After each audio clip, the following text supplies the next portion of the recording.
Bonjour à tous et bienvenue sur notre chaîne. Aujourd'hui, nous avons l'occasion de nous unir dans la prière et de cultiver l'espoir ensemble. Que vous soyez un nouvel arrivant ou un fidèle membre de notre communauté, sachez que vous êtes ici dans un lieu de sérénité et de partage de la parole de Dieu. Avant de plonger dans notre moment de prière, je vous invite à vous abonner, à liker cette vidéo et à la partager avec votre entourage pour bénir d'autres personnes et évangéliser pour la gloire du Seigneur. N'hésitez pas à laisser vos sujets de prière en commentaire afin que nous puissions prier pour vous. Vos retours sont essentiels pour nourrir notre cheminement spirituel commun. Bonjour, aujourd'hui je veux partager avec vous une pensée. Nous prendrons un verset ou un passage de la Bible, du livre de la Genèse jusqu'à l'Apocalypse. Aujourd'hui, nous allons prendre un passage un peu plus long que d'habitude, tiré du livre de Deutéronome. Nous aurons aussi un encouragement. Ce ne sera pas moi aujourd'hui, mais Dieu. Avec lui, nous allons être encouragés. Quand je priais cette semaine pour ma communauté, j'ai entendu et préparé cette prière. Je me suis dit qu'il serait vraiment très bien que Dieu puisse partager cet encouragement. Donc, cette semaine, ensemble, nous allons prier après la pensée du jour. Dans cette pensée, je vais lire le passage de Deutéronome. Prenez bien garde à vous-même, de peur que vous ne vous corrompiez et que vous ne vous fassiez une image taillée, une représentation de quelque idole, la figure d'un homme ou d'une femme, la figure d'un animal qui soit sur la terre, la figure d'un oiseau qui vole dans les cieux, la figure d'une bête qui rampe sur le sol, la figure d'un poisson qui vit dans les eaux en dessous de la terre. Prenez bien garde à vous-même, de peur qu'en levant les yeux vers le ciel, en voyant le soleil, la lune et les étoiles, toute l'armée des cieux, vous ne soyez entraînés à vous prosterner en leur présence et à leur rendre un culte. Ce sont des choses que l'Éternel, votre Dieu, a données en partage à tous les peuples sous le ciel entier. Amen. Merci. Dans ce passage, nous sommes encouragés à n'adorer que Dieu. C'est le titre de cette pensée aujourd'hui. N'adore que Dieu. Je me souviens d'avoir eu une courte discussion avec une personne qui disait « Nous, à la maison, on ne veut pas de bande dessinée, on ne veut rien, aucune image, parce qu'il est écrit dans le livre de Deutéronome que nous ne devons faire aucune image de ce qui est dans les cieux ou sur la terre. » Les pauvres enfants n'avaient pas le droit d'avoir des bandes dessinées avec des poissons, etc. Bien sûr, ce n'est pas ce que signifie ce texte. Ce texte de Deutéronome nous encourage à n'adorer que le Seigneur. On peut avoir une image d'une étoile sans adorer l'étoile.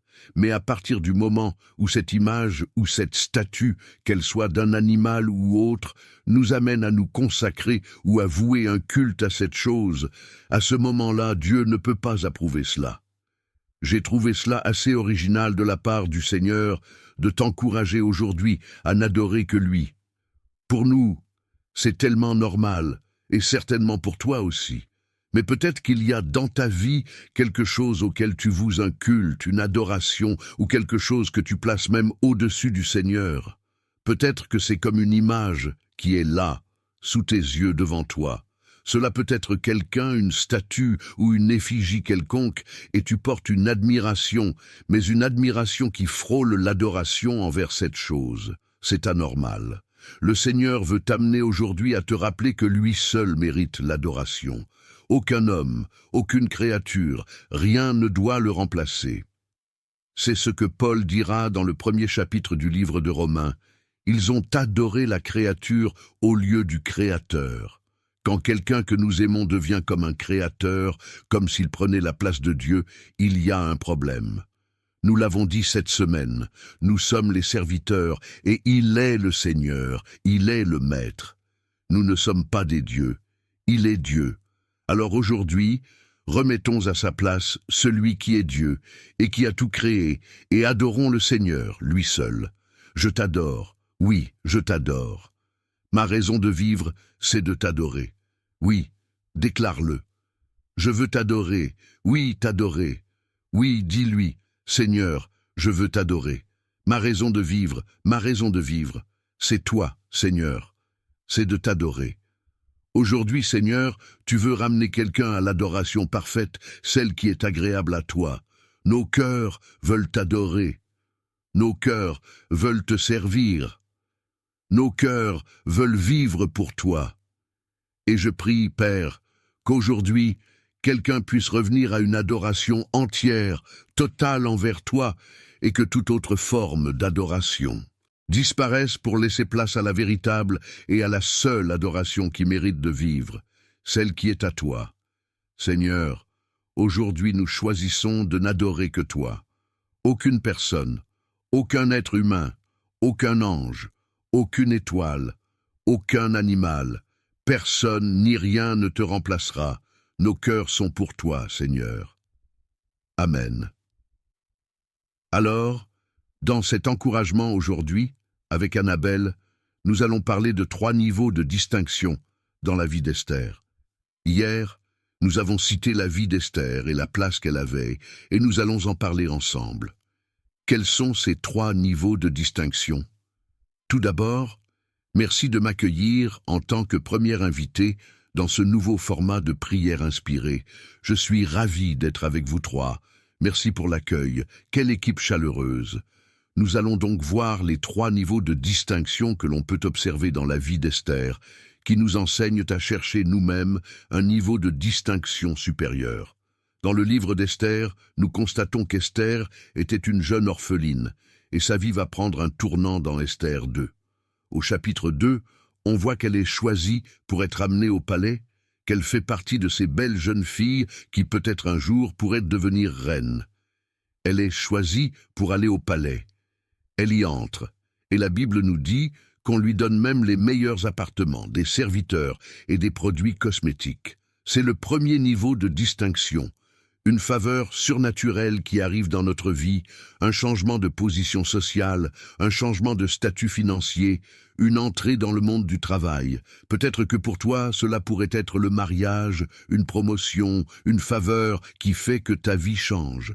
Ce premier niveau de distinction remplit notre cœur de joie et on se dit « Waouh, super, j'ai percé ». Mais il y a un autre niveau de distinction. On le voit encore dans la vie d'Esther. Après avoir passé du temps dans le palais, après avoir percé, elle est finalement appelée vers le roi. Lorsqu'elle est appelée, la Bible nous dit qu'elle gagna sa faveur et sa sympathie plus que toutes les autres jeunes filles, et il mit la couronne royale sur sa tête, la proclamant reine. Esther a été proclamée reine, c'est le 2e niveau de distinction, le couronnement. Imaginez qu'Esther, une jeune fille orpheline, se retrouve au palais, et non seulement elle y est, mais maintenant elle devient reine. Quel niveau de distinction! On se dit que le couronnement, c'est le niveau suprême de distinction. Peut-être que pour toi, cela pourrait être cette promotion, le fait de ne plus être assistante, mais de devenir ta propre patronne, de lancer ton entreprise. Tu étais choriste, c'était ton premier niveau de distinction, et aujourd'hui tu es devenu leader de louange. Là, tu te dis que tu as atteint le niveau suprême de la faveur, que tu as été couronnée reine. Je veux m'arrêter ici, car finalement, j'ai tellement d'avantages. J'ai de la reconnaissance, j'ai un titre, j'ai une position, j'ai de l'influence, j'ai de l'autorité. Mais pourtant, cela ne s'est pas arrêté là dans la vie d'Esther. Et c'est dans ce 3e niveau de distinction que je veux t'encourager à aller. Que ce soit une prière dans ton cœur de dire « Je veux ce 3e niveau de distinction ». Ce 3e niveau s'est manifesté lorsqu'Esther, devenue reine, a choisi de dire « Si je dois mourir, je vais mourir.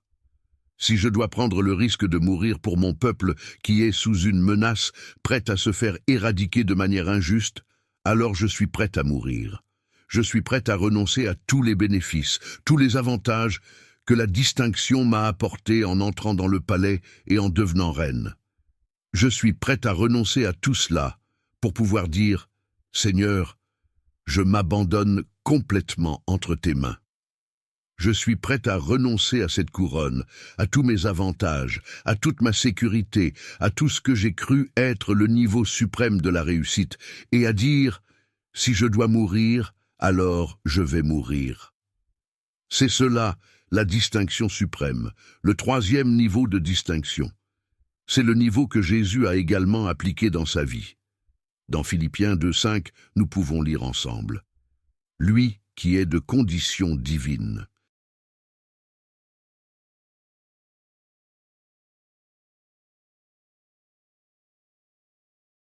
Il n'a pas regardé son égalité avec Dieu comme un butin à préserver.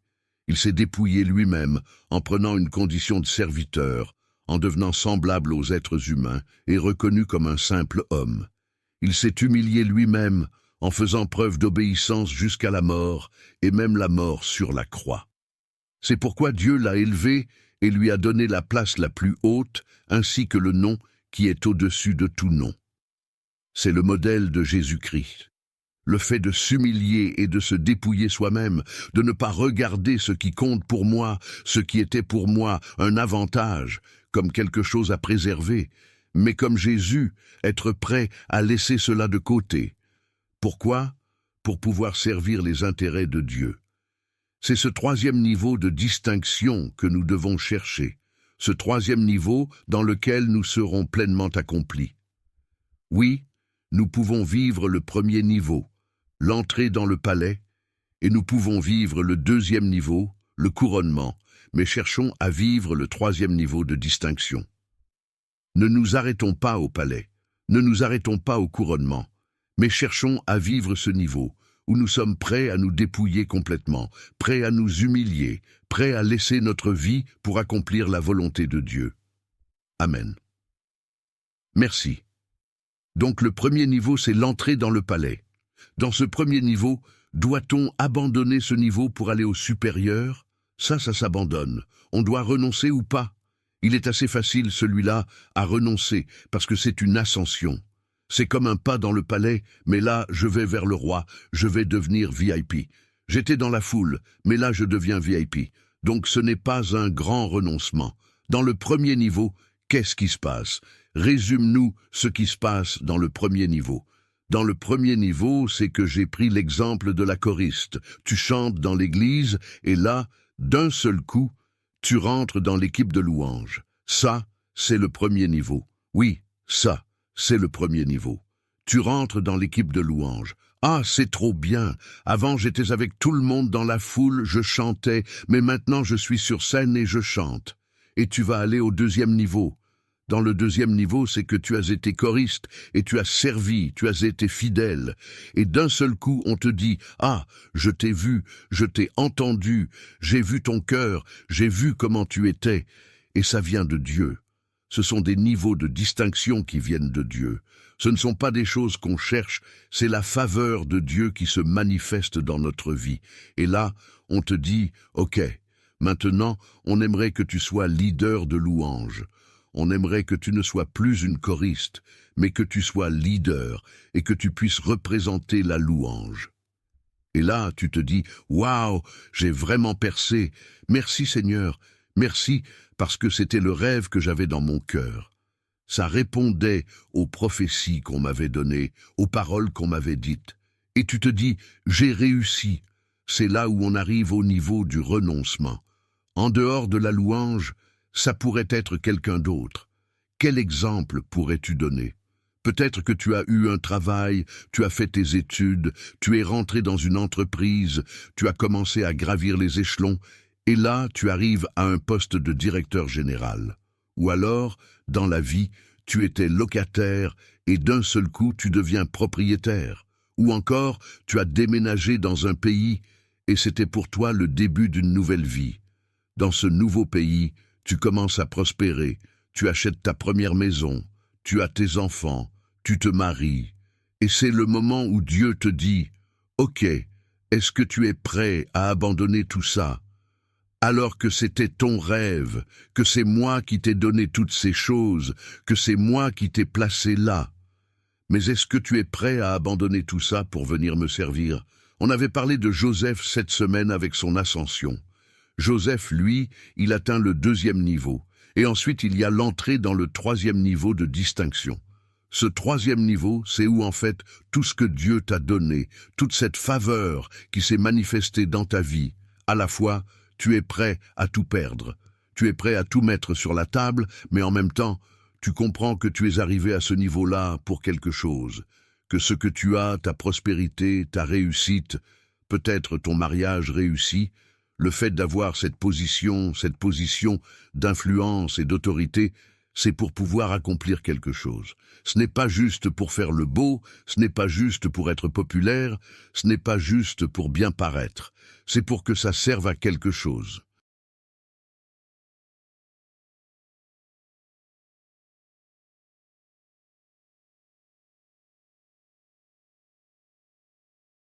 Ça peut être une personne qui aujourd'hui est dans la politique, une personne dans un haut niveau professionnel ou dans le domaine du spectacle, dans la musique. Et puis, tu as percé, tu as commencé à avoir une nouvelle notoriété, une nouvelle popularité, et le Seigneur te dit, est-ce que tu es prêt à utiliser cette influence pour me servir? Et peut-être que le fait d'utiliser cette influence, finalement, ça va te faire prendre un risque de perdre.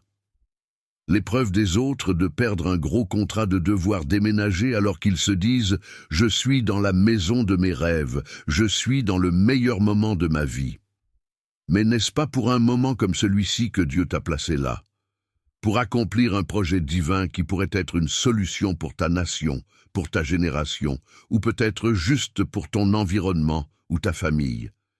Mais es-tu prêt à renoncer pour réaliser ce plan supérieur? Es-tu prêt à t'oublier pour ne plus être seulement concerné par ta propre réussite personnelle? Amen, merci beaucoup. Cette semaine, nous avons vu qu'il y a plusieurs voix qui nous parlent et nous disent de monter. Dieu peut nous élever, comme il l'a fait pour Jacob. C'est notre appel. Nous sommes appelés à monter. Mais comme Esther, nous devons toujours nous rappeler que cette élévation a une raison, un but. J'aimerais que nous puissions prier maintenant. Tu es là, devant le Seigneur, et tu désires, comme Esther, atteindre un niveau supérieur de distinction. Peut-être n'es-tu pas encore entré dans le premier niveau, où tu es là, et tu veux le deuxième ou le troisième. Le Seigneur est capable de le faire, mais ton cœur doit être vraiment dénué d'intérêt personnel. Ton cœur doit être pour lui, pour la gloire de Dieu. Alors qu'on parle de distinction, nous voulons être distingués pour la gloire de Dieu. Père, nous voulons te remercier, car c'est toi qui élèves et qui abaisses. Tu as amené Esther à entrer dans le palais. C'était une grâce. Elle a pu vivre des choses qu'elle ne vivait pas auparavant, avoir des choses qu'elle n'avait pas avant et être dans un endroit où elle n'était pas. Dans ce palais, elle a commencé à vivre différemment. Ses besoins étaient pourvus. Elle a pu goûter des choses qu'elle ne goûtait pas, manger des choses qu'elle ne mangeait pas, et profiter de choses dont elle ne profitait pas.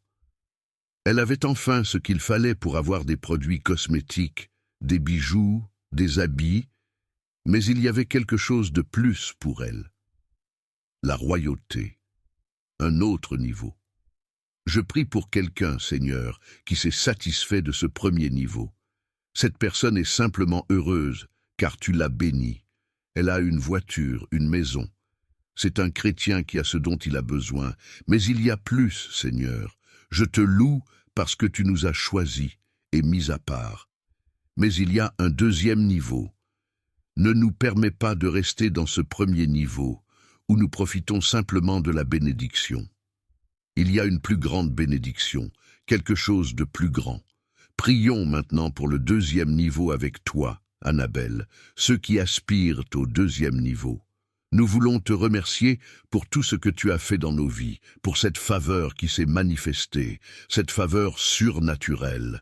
Toi qui nous as amenés sur des lieux élevés, qui as ouvert des portes pour des promotions inattendues, ces choses viennent de toi. C'est toi qui nous as placés.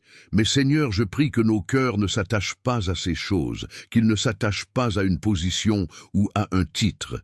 Seigneur, nous voulons plus, car tu ne nous as pas amenés au couronnement pour que nous puissions nous asseoir confortablement sur un trône. Tu ne veux pas que nous jouissions seulement des meilleures productions du pays. Non, Seigneur, viens purifier nos motivations, viens nous réveiller de notre torpeur. Nous avons pu nous endormir sur ce trône, dans le confort que tu nous as donné. Ce confort n'est pas pour que nous devenions tièdes, mais pour que nous puissions nous stabiliser et avancer.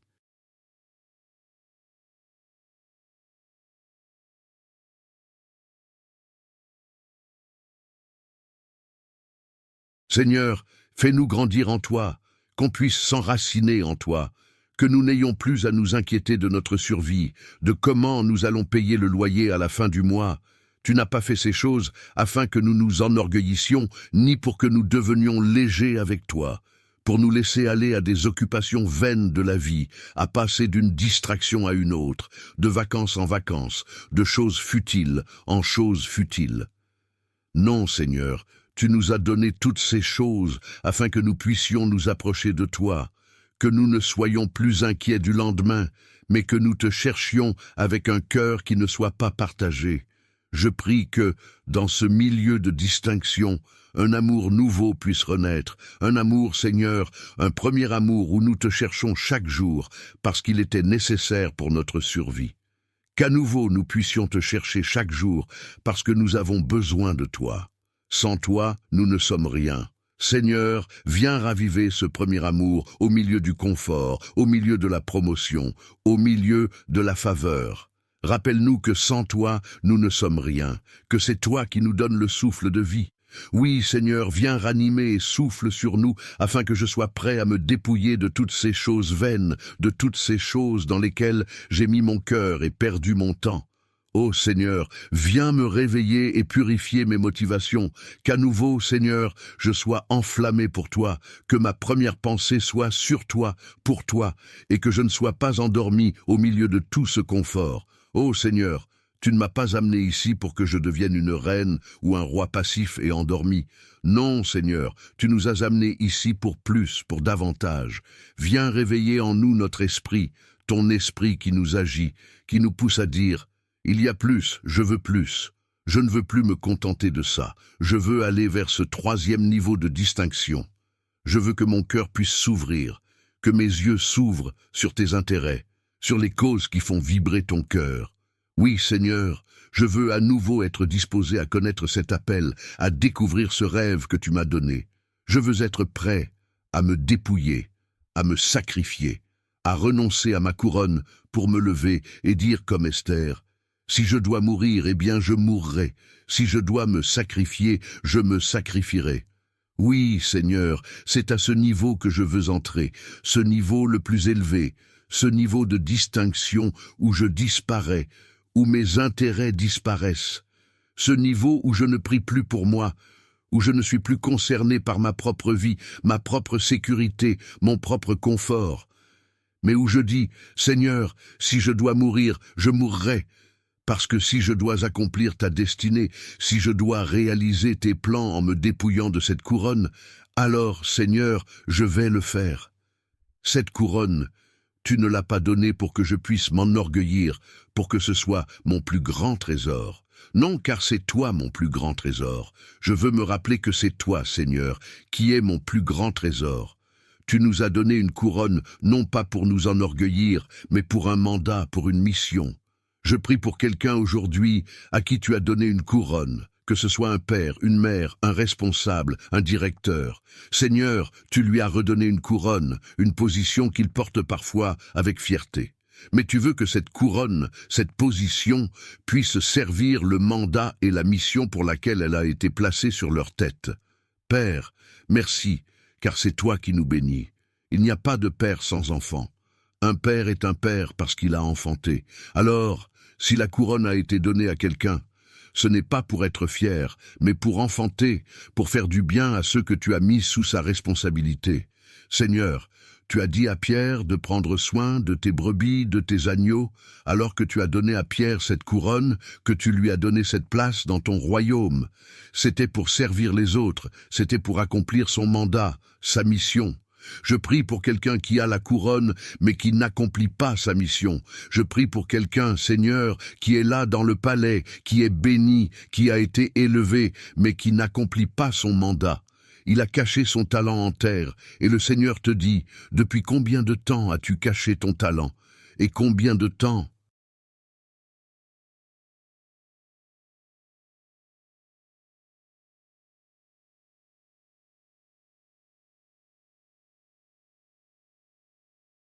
C'était pour servir les autres, pour accomplir son mandat, sa mission. Je prie pour quelqu'un qui a la couronne, mais qui n'accomplit pas sa mission. Je prie pour quelqu'un, Seigneur, qui est là dans le palais, qui est béni, qui a été positionné et élevé, mais qui n'accomplit pas son mandat. Il met son talent en terre, il cache son talent.